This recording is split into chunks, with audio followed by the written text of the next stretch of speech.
ام به هلبشارتنین لعراق دوام بگن هلبشارتنین پارێزگەن ئەنجومەنان کو دۆ هاتە ڕاگاندن ئەنجامên wan bi çawenê lê heta niha jî bi aweke zelalê encameke diyarker ji aliyê Komîsyona Hilbijartinê Iraqê ve nehatiye parvekirin ji ber ku gelek dilî yên têkildarî vêyekê hene lê ya diyar heta niha li parêzgeha Nînowayê namzetekî Meclisa Xweseriya Demokratîk ya Şengalê Qasım Keşko bi serketiye li aliyeke din lê Kerkûkê jî Yekîtiya Niştimanê Kurdistan yenekê ji siyan yekî dengan ango 5 kursî yên encûmenê yê bi teqezî heta niha qezençkirine. Li Iraqê piştî 10 salan hecdê kanûnê hilbijartinên encûmenên parêzgehan pêk hat. Rêjiya tevlîbûna welatiyan ji sedî çiliyek bû. 16 milyon kes mafên wan yê dengdanê hebû. Ji vê hejmarê 6 milyon 599,668 kesan dengdan. Komîsyona Bilind ya Hilbijartiniya Iraqê du encamên giştiyên hilbijartinê ji rêya giştî re eşkere kir. Li parêzgehên Iraqê Partiya Nûrî Malikî û Hadî Amirî di rêzên yek û duyemîn de bûn. Li Bexdayê jî Mihemed Helbûsî di rêza pêş de bû.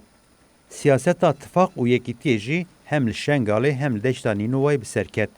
PDK bi hevkariya dewleta Tirk ya dagirker bi salana hew dide deşta Nînowayê ji dagirkeriya dewleta Tirk reveke.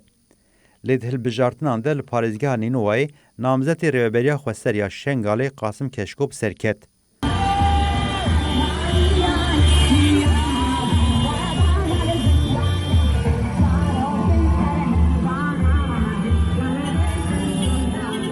Serketina Qasım Keşko li Şengalê ji bo PDK bû binketineke mezin.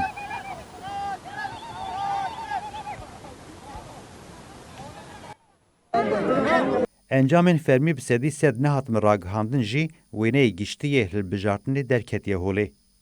Li Kerkûkê jî bi awayekî fermî yenekê 5 kursiyên encûmenan bi dest xistiye. Lê bi kursiyê kota yê kildaniyan re yeneke niha xwedî 6 kursiye. Niha jî çav li rêye ku wezîfeya walîtiya Kerkûkê eşkere bibe. Li Kerkûkê ji ber Kurd bi çend lîstên cuda tevlî hilbijartinê bûn 44,000 dengên Kurdan li bajêr şewitîn.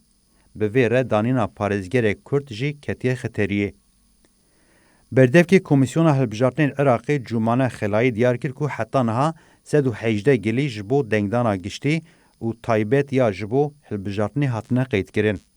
Cumane xelalî da zanîn bi giştî 55 gilî di dengdana taybet de 63 gilî jî di dengdana giştî de hatine kirin.